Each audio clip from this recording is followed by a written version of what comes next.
everyone. Good afternoon. This is welcome to FOA Live this Monday. I can't even fully contain it. So I'm Jennifer Katrulya. Hopefully I've met most of you or all of you before. Welcome to the show.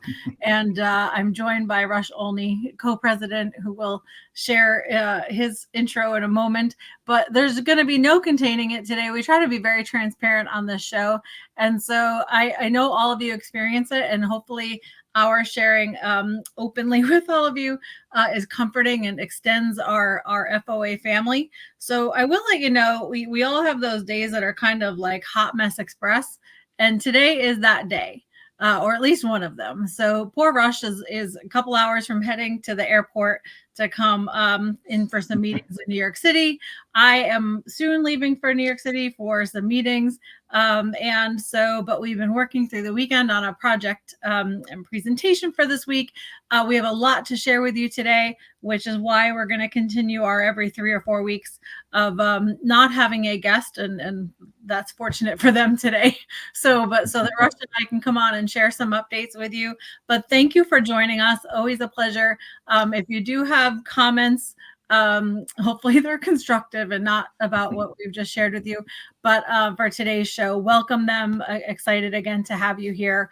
And again, we have a lot of really cool things to share with you. Things are hopping. And again, I guess that's part of what we're experiencing today. But so Rush, do you want to say your hello since I set you up so well? Yeah, good morning, good afternoon, good evening to everybody. Thanks for joining us today. We are I'm in an impromptu seat studio holding my phone, so if anybody gets vertigo, you can let me know and I'll shut my camera off for a moment. So it's been a fun Monday. Hopefully everybody is in a more put together state than we have been for the last few hours and trying to coordinate everything. Again, appreciate everyone joining us, and we'll go through some housekeeping and take any comments or questions that come up and address those live today. And as we start sharing, I think you'll get a better understanding of kind of why we mentioned things are chaotic, all in a great way this morning. It's really always such a privilege to work with all of you and to share this family office community, and a lot of fun. And again, just a lot of great things happening all at once. So as I continue to hit things off my desk while we're chatting today. So some housekeeping and updates. First, want to thank everyone who, let me back up a little bit because I think we left off on our last show talking about having been at Austin Formula One. And after that, we were in Kansas City for our mini summit. And we then were on to Connecticut for the holiday party many of you attended last week at Bellhaven Club. So, and tonight, as we head into New York City to meet some friends who are traveling in for meetings and for the ACG Family Office and Middle Market Week kickoff tomorrow night, look forward to seeing many of you. So, and if you feel like you're being left out on the West Coast, not to worry. We are headed back to California very soon, both south and north. So we have some of those dates on the schedule already and some to be listed, but we have not forgotten you, and we've been retooling and updating a little bit, and we're excited to get back to those of you in California and other locations as well. So, but the mini summit, I want to thank everyone who came out to join us in Kansas City for the afternoon. We had really incredible speakers, and we're going to be sharing some of the updates and videos and posts from that event.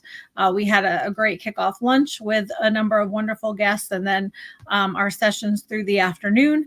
And some of you actually joined us for a dinner as well. And what we've been finding is that really the smaller events, we love spending the time with you, being able to get to know you in a more quiet setting, both existing and legacy members, and new friends and guests as well. So that's a lot of fun. And so similarly on the show today, we want to every few weeks take a pause from having guests, and so that Rush and I can share with you some of, again, the recaps of what's been happening, some news about what's to come, and then look forward to keeping everybody looped in, especially as we make some fairly sizable changes versus what we've had over the last year. So, Rush, if you want to share a little bit about, and I'll, these are also some of the shows, by the way, where I have the couple pages of notes about what I thought it would be ideal to talk about. And I shared none of them with Rush. So you're going to see him respond to all the surprises today that I throw at him. But Rush, as you know, you're coming in for us to spend some time over the next day speaking about our family office programs with some of our resource council members, and then also the EB5 peer community that we're launching, and some EB5 services with some of the partners. And then next week, we are off to F1 in Vegas. So if you don't mind sharing a little bit about kind of the Vegas plan when you land, our opportunity to connect with other people out there, then I can fill in some things we have about the event. So we will be out there the weekend of the 17th. I believe I'm getting in Thursday night, and we are staying through Sunday. It's an interesting race because it's a night race, and so it's being ran pretty much at midnight. And so instead of the traditional Sunday race, it is being ran technically, quote unquote, on Sunday, but it's at midnight. So there will be a mad dash for the airport that I'm sure will be swept away in. We have a handful of people joining us. We also have a couple of smaller, we call them events, but smaller things planned, dinners, gatherings at the hotels we're staying at. We'd be happy to accommodate as many people as we can. I'm assuming that there's going to be head counts and things of that nature. So if you would like to join us on Friday, Saturday, or Sunday, or Thursday, Friday, or Saturday, please reach out and let us know sooner than later so we can make sure that we have availability. It should be fun. It's slated to be the largest spectator event in 2023 worldwide. So it should be fun, should be kind of Vegas squared. So if you've been to Vegas, it's always an adventure. But with F1 there, chances are it will be even more of an adventure. So thank you, Rush. And to add on a couple of things, we do have for FOA, and especially if you're one of our members in our resource council, as a reminder, you do have a priority to RSVP. So please do so if you haven't already and want to join us before we open any remaining spots up to other guests.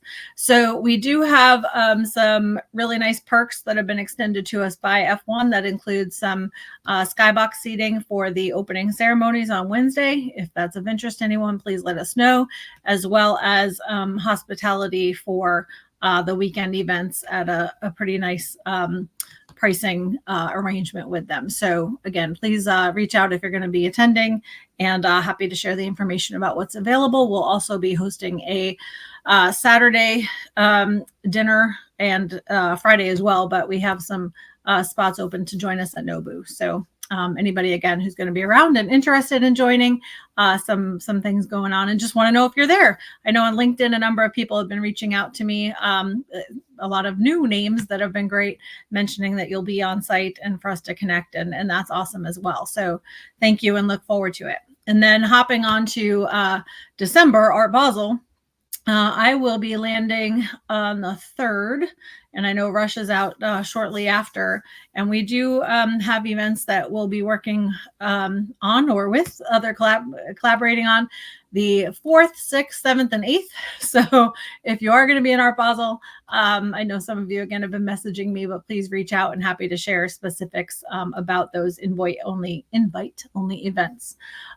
So with that, we go into January, we are going to be doing an increasing number of smaller, intimate members only events. And so, this is actually just past the year mark since I had the privilege first of becoming part of FOA. I was invited, a company I'm associated with. I don't generally pitch that as part of our roles here with FOA, so I'll keep it that way. But I was a speaker at an FOA event last September, and it was shortly thereafter when our chairman, Mike Packman, invited me first to step in as far as helping to support events and operations for Family Office Association. And then, a few months later, the generous invitation to become part of the effort as president of FOA. And what I found really, really attractive were the opportunities to be part of some key pillars of FOA. And that includes, first and foremost, the extended family environment, really being able to have the opportunity to get to know all of you and more of you as you join and we get to know you. And to, just as we started the show, and it was very intentional today that I was honest, and Rush was the same about kind of day we're having and things happening, because I feel like the best bonding happens in the imperfect moments.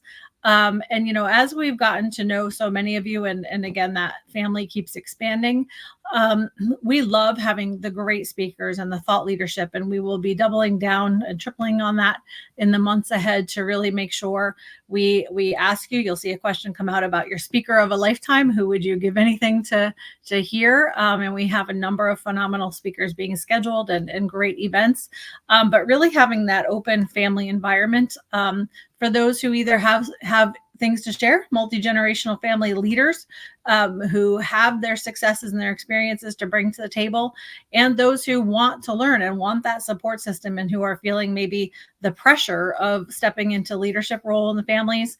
That community is incredible. I know even last week at the Connecticut dinner, there were conversations about people dealing with family illnesses or pet illnesses or, business challenges. And all of those things are a part of being a family. And the fact that it is a support system for everyone, and as well as an incredible entrepreneurial community, is very exciting. Also being part of a community that has such capacity and reach to bring education to and best practice resources is phenomenal, and really a group that raises all ships. I know a number of our members at Resource Council and families have had my back, have had Rush's, have really extended a lot of generosity to us, and we were able to extend welcomes last week to some guests in town, and that was wonderful. And then really to what you hear Mike Packman, our again FOA chairman, speak about so often, which is doing well by doing good, and really, as we all succeed by working together and in our individual endeavors, being able to apply that to giving to others through whether it's your charities, your various philanthropic efforts, or just in the course of your day, having the capacity and resources and feeling positive enough about your experiences to share that with others.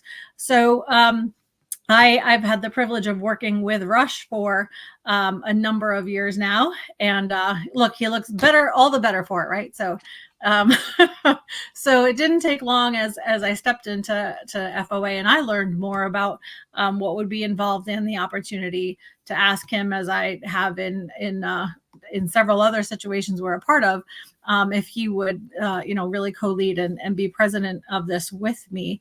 And very much the reason we do that, it goes back to the extended family environment where we all come to the table with our strengths and our weaknesses or our challenges. And so we have found that our skill sets are very complementary. And it's worked very well. And I appreciate the feedback from so many of you. So that's how we got here. And as many of you know, over the last year, we've done a lot of events that have been fairly publicized. We've done a number of things in kind of a bigger way and cast a wide net as we've gotten to know many of you. And now what we're finding actually is the challenge of the events being very, very full and at capacity or over capacity. The event will be part of last night with the great friends of ours at ACG New York.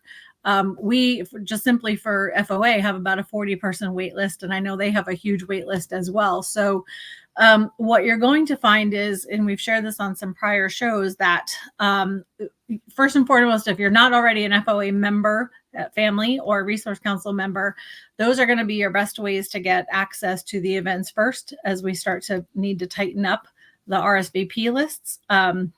And many, as we launch the members only website, the way that many of you will find out about the upcoming events will be through your member access. We will not be publicly posting nearly as many of the events because they are so overselling.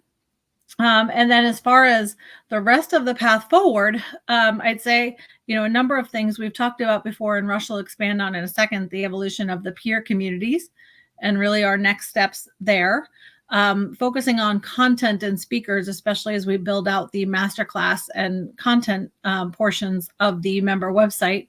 Those will be launching, and I know I'm getting a lot of asks for those. So thank you for those requests. More of the events in intimate, small settings. We had someone ask for a dinner opportunity at a home with a Michelin certified chef. And so we will be doing that. And we've had a number of people offer or invite us to host smaller events at your homes. And so thank you to those of you who extended that opportunity. For those of you who are trying to raise money from family offices, we also are going to be very intentional about education and support and pitch opportunities, informational pitch opportunities for companies who are growing and who are looking to raise capital because they've done very well. And again, from an informational standpoint, we don't deal make through FOA, but we want to provide that right path that allows those of you who are on that road to get in front of families who are interested in hearing from you without the danger of attending events for the purpose of seeking out families, attempting to raise capital, and doing that in a way that harms the relationships and actually causes family offices to shrink back a little bit from attending. So there's right ways we've learned that works for everyone, and ways that we find that it can be difficult when you're in a family office environment. So we want to help. So Rush, I'll throw that out there. And as far as the next steps with the peer communities, we have, I know the impact community I've been spending some time on, our alternative investments committee or community. What is the best way for someone to frame for you the various specialties they're in, the topics that they're interested in? I'll share our email address for people to send in, but I know we're just about ready to go forward with that. So what are some of the key areas that we'll be launching first for the alternative community? For the alternative community, the first ones Jennifer's taking point on that will be the philanthropic, and then post that some of the, let's say, easier lifts, but more recognizable alternatives. One will be EB5 because we have a foothold in that, and we have people who we've already reached out to and have reached out to us that have interest in providing education, joining us on FOA Live, and helping people understand that market and that environment. And then real estate will definitely be, I would say, the third that we're going to go into.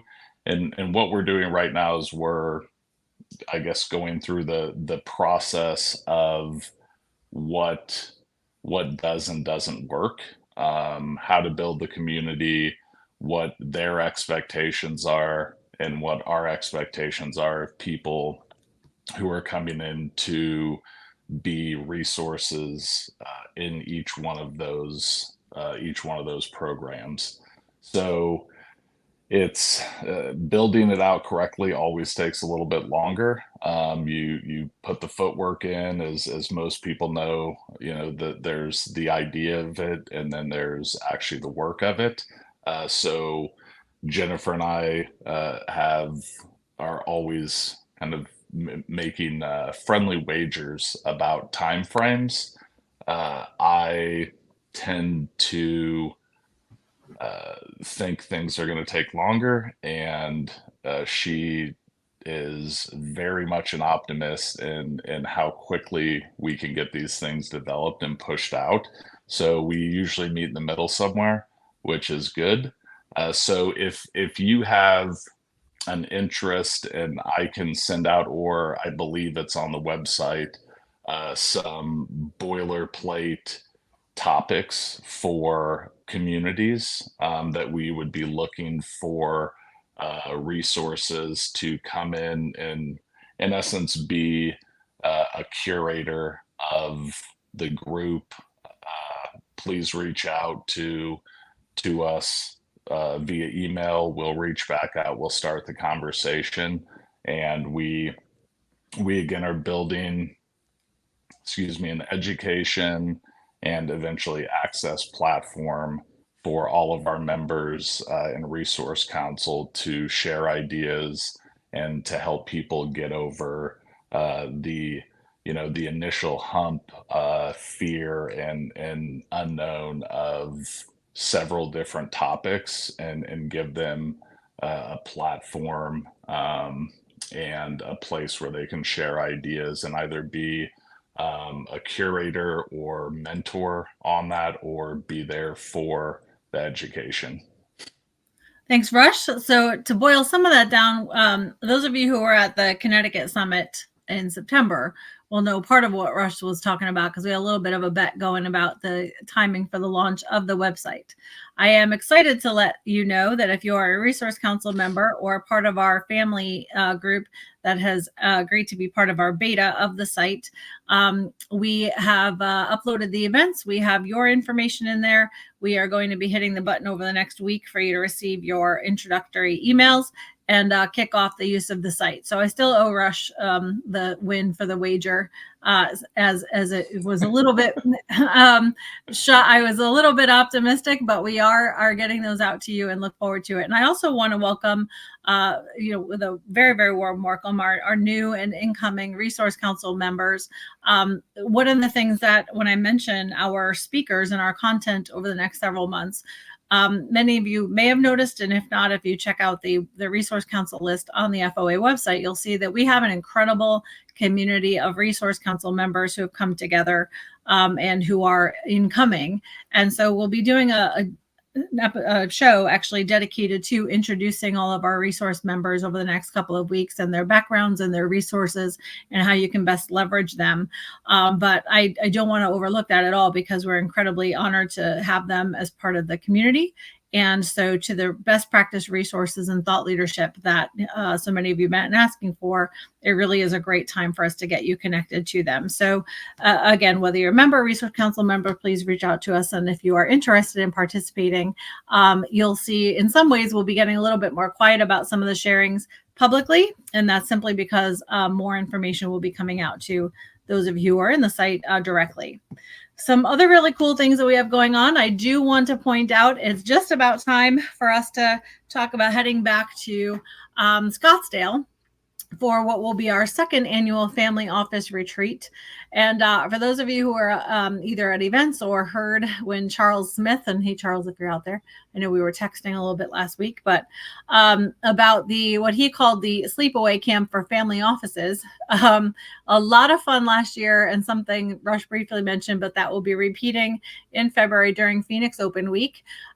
We have the Airbnbs set aside. We're going to do a repeat of all the things that we're working, and very little tweaking this year, honestly, because we know it was something those of you who attended last year really loved. So we do have a day of golf scheduled at Eagle Mountain Golf Club. We do have on February, I'm going to get this wrong by a day, whatever that Tuesday is, I'm going to say it's the 6th, but that may be incorrect.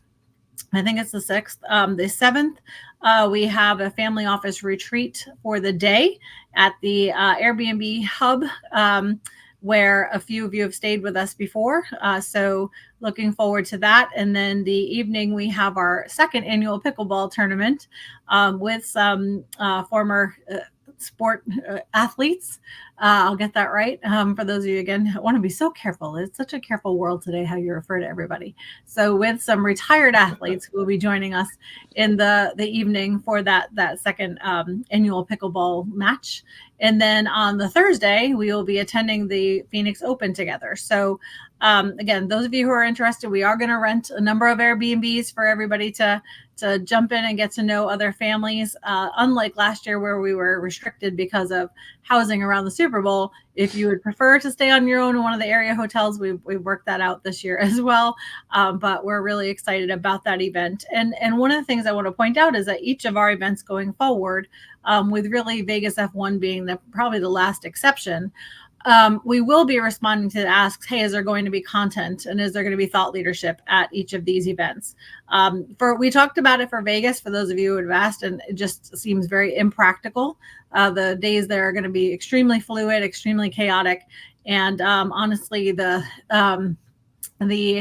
know it is a little bit more extravagant trip. I'll use that in terms of just the week, but mostly the unknowns. We just weren't sure how to navigate getting everyone in one spot, frankly, for a retreat type of day. But Art Basel, Arizona, if you check the calendar, we have a number of things coming up next year, and those will be very, very centered around the thought leadership and speakers. So with that in mind, our call for speakers, should you have in mind anyone you'd like to hear or someone you'd like to recommend, please reach out to us. So the other things I'll mention is if you are in the Greenwich, Connecticut area, if you are in New York City, if you are in Southern California, Kansas City, Scottsdale, and we'll be adding some newer locations, we are going to be starting bi-weekly lunches, which we will have local ambassadors who are either one of our board members, one of our families, and then Rush and I will be attending as many as possible. I'm a very happy auntie and don't have some of the parenting obligations that those of you have gotten to chat with Rush. You know, he is a world-class dad, so I have some more travel flexibility for some of these than he may have. So we'll phone him in when he can't be there in person. But we also have the great support. Miles Spencer, if you're listening or on, I know Miles has agreed to be our ambassador for the Greenwich, Connecticut meetings. And we have some volunteers for New York City as well. So we will be having those bi-weekly smaller events to give our community opportunities to get together more and share more thought leadership and community. With that, I know we're just about at the end here. So Rush, as far as the takeaway you have from the last year or last several months, it is really a year since became involved. If there's one thing that you either, kind of taken away from this year and know that will either continue or adjust in the year ahead, what would be the thing that you've kind of comes to mind first? I think for the year, the takeaway I have is just how rich the community is, and really, I know it's out of COVID, but how much people really want to physically get together and do events. I worked in an industry prior where there was very little face-to-face contact with partners and clients because most of them were on the coast. So I was already accustomed to a digital kind of platform and world as far as meetings go, but there's just really something to being able to sit down, have a drink, have coffee, and just kind of go on a mental walk with somebody from the community, and it's more impromptu. Most meeting settings typically have an agenda, but it's been really nice to be able to not have a hard stop, not have another meeting, and go spend 2 or 3 days in a summit or a conference setting, but get to know each person much better and on a personal level. So that's been my takeaway. Awesome. Thank you. And I'll share, I shared a little bit earlier, my incredible thanks to those of you who send your text messages, your emails, your LinkedIn notes. I always have to go back and hop around all because we are receiving. We have throughout, initially some messages from some of you saying, "Hey, I'm in, and how can I help?" And I want to be a part of the growth of this. And now the outpouring of ongoing support is incredible. And so to me, that means we're achieving the core goal, which is the expansion of the family office community as a great resource, a way to network, a way to bring the thought leadership to the table, and to have each other's backs. So it's a privilege to be part of it, and hopefully to be able to continue to extend that to our members and friends. Very appreciative for the media partnership and friendship we have with ACG New York. So thank you. I know you're all getting busy, for the event tomorrow, and Freedom Capital. I know we've had the chance to share your Austin event. Thank you, and some other opportunities. And look forward to a lot more collaborations in the months and year ahead. So thank you very much, everyone, for joining us today. We'll be back in the next several weeks with our friends and guests. We'll be probably doing a quick live from Vegas. Watch Rush's face as he's like, that was news. And so, but we'll bring a lot more to the table. We thank you all very, very much. And we'll see you on next week's show. Have a great rest of your day, everyone. Take care. Thank you. Have a great week, all. Take care.